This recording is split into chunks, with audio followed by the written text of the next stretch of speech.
4th pick in the 2018 NFL Draft, the Cincinnati Bengals select Jessie Bates III, defensive back, Wake Forest. Still back covering the 2nd and 3rd rounds, and in these rounds, the Bengals went defense. Now, yes, there is still some question mark about the offensive line, but now they have a left tackle, they have a center, and, there's probably some guys they like in the later rounds. So, John, what do you think of the 2nd round selection of Jessie Bates? I like the pick a lot. I like the trade that went down with it and getting a better 3rd round pick as a result of it. All offseason, the Bengals were looking at targeting a safety. They tried to get Kirk Coleman earlier. They watched him go to the Saints. They brought in Eric Reed for a visit when no one else would. They didn't like how woke he was, so they didn't offer him a contract. And now they got a guy that gives them something that they just don't have at the safety position. That's a ball hawk mentality. Jessie Bates is exactly that. He's a guy you can throw into the middle of the field in a deep cover 1 or cover 3 zone, kind of like what Earl Thomas does with the Seahawks. He's not an Earl Thomas type talent exactly. Earl Thomas is just that rare. But Earl Thomas III, Jessie Bates III, kind of the similarities that you're looking for there, if you're an analytics guy. He's a good pick because he brings something to the table that the Bengals don't have. He'll immediately contribute as the deep safety, but he can also play close to the box, so he provides the versatility that the Bengals like at the safety position. He's going to play immediately because the Bengals have been coveting a 3rd safety to rotate him with Iloka and Williams, so really like the pick. Wow, Earl Thomas on the Bengals, imagine that. And to think we already have 2 capable starting safety. So this is a great pick, John. Thank you for that. Now I want to introduce, for the first time on the show, a great analyst and a Bengals fan, Cagen Cantrell, who writes for Breaking Football and Inside the Pylon, and he's going to give us his take. Was really content with the pick. I didn't know what we were going to do there in the 2nd round, but yeah, Bates was definitely a guy that I was intrigued by. Throughout the draft process, a guy that really brought a lot of versatility to his team on his defense. He's really raw and really young. He's just turned 21 in February, so he has a lot of room to grow. And the Bengals tend to pick guys, especially the defensive backs, not so who they could be year 1, but more so who they could be in years 2, 3, and 4. And Bates is definitely a guy that's going to keep improving. He's a guy that's going to play probably in the free position. I think Iloka stays in the box just because Bates struggles a little bit with his tackling ability and his run support. But yeah, he's a guy he's going to be rangy. He's a guy that's going to be able to spread the field out. He's going to bring a lot of versatility to our coverages as well. Not sure how much at the gate he's going to be able to play cover 1 single high. Has a little bit of work to do in his instincts when it comes to being a center fielder. But cover 2 and cover 3, he's a guy that's going to be able to roam around. His natural ball hawk, really gritty. So yeah, Bates is a guy that I was really content with, and I think he's going to bring a lot of youth and energy to our defense. The Cincinnati Bengals select Sam Hubbard, defensive end, Ohio State. Now on to the 3rd round. The Bengals, again, they select an Ohio State product, and he's an Ohio kid, and that kind of tells you that they are trying to find players who want to play for them, and that is good. That is something good for a franchise like the Bengals. Now, John, I know that you think that Sam Hubbard is going to be an average kind of player, not a real star. So how do you assess this one, John? I like the pick. I really like it because it wasn't Orlando Brown. The Ravens did us a solid and took him about 10 picks after us. But Sam Hubbard's a solid player.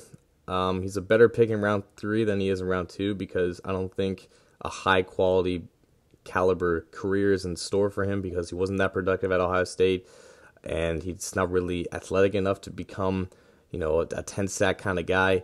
But he's a refined player. He's really good with his hands, and that's where he's going to win early on. He's not going to win with athleticism or burst or anything like that. But he's got good hip flexibility. He's got good bend, and that's kind of how he's going to win early on. And I think there's value in that. And I think as just a depth player to round out the Bengals defensive line group, he's a solid player to have. In the 3rd round, that's fine. And along with all those other things, he was a Bengals fan growing up. He grew up in Cincinnati. He went to high school at Moeller, which is a good football program here. He had a relationship with Marvin Lewis when he was recruited by Urban Meyer to go to Ohio State. So a lot of the factors kind of lined up. The writing was on the wall for this pick, and it's a solid one. Yeah, but that's great. I mean, he's good with his hands. Billy Price has the heavy hands. I mean, I would not want to see a game of patty cake between those two, okay? If I'm an opposing team. Now, Kagan, I know you think Hubbard is not as physically limited as some think. Hubbard, I was jumping for him actually in the 1st round at pick 21. I just love Hubbard. He's a guy that I had a 1st round grade on him. He's someone that he's a little bit over-advertised, or it's a little bit overemphasized, his lack of athleticism. I think that athleticism is not his game, of course, but it's more so quickness, his ability to get off the line of scrimmage, his quick use of hands, his technique, his IQ in general. And that's something that's perfectly going to align with the Bengals scheme. He's someone that's going to plug in where Chris Smith played last season. Chris Smith obviously went on to sign with the Browns. He's someone that's going to be able to kick inside and be that inside pass rusher. And I think that position plays favorably for him. And he's someone that he's an Ohio guy born and raised. So he's a guy that's going to continue to establish the culture in that Bengals locker room. And he's someone that I think is going to be a good player for us for a very long time. With the 78th pick in the 2018 NFL Draft, the Cincinnati Bengals select Malik Jefferson, linebacker, Texas. So Malik Jefferson is that athletic linebacker that Bengals fans have been asking for so long. John, what do you think the Bengals were thinking with this pick? Early in this draft, the Bengals needed to find at least one insurance policy for either Tyler Eifert or Vontaze Burfict because for separate reasons, they can't be relied on to play a full 16-game season. Malik Jefferson is that Vontaze Burfict insurance policy. Burfict is very instinctual. You know, he reads plays very well. He knows where to be. He's good in his fits and all that kind of stuff. But he's not a very good athlete. He doesn't really do well in space. And Malik Jefferson is basically the complete opposite of that. Malik Jefferson is an elite athlete. He's a 4-5 guy. He's really explosive, all that kind of stuff. He's really good in coverage. But his instincts aren't exactly there yet. He's still really young. He still doesn't really know where to go. He's not really a thinker. He's more just a doer. And when you can give him space, if you have a linebacker next to him that can take on second-level blocks, and when you have defensive tackles in front of him that can take on double teams and keep him clean, he does really well. And immediately he's going to contribute on special teams.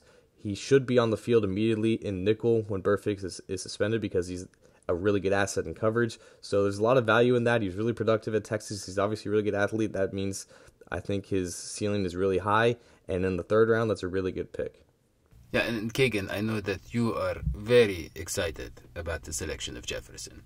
I was hyped about the Malik Jefferson pick. He's someone that I really liked throughout the draft process. I kind of referenced him to an under-advertised Tremaine Edmonds just because they have similar body types. They're someone that they're both versatile in a 4-3, which is, of course, the Bengals run. Jefferson is a guy that I personally think he's immediately going to plug in and potentially be the day one starter at Sam for the Bengals, replacing Nick Vigil.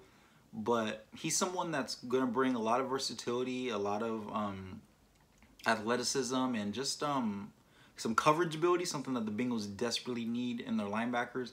He's from an athletic and physical standpoint, there's no questions about Jefferson. He just has to develop that natural instinct and that film room confidence. But if he's able to do that, this is going to be another great value pick for the Bengals. And I think he could, when he does that, he could transition to being a Mike, a Sam, or Will.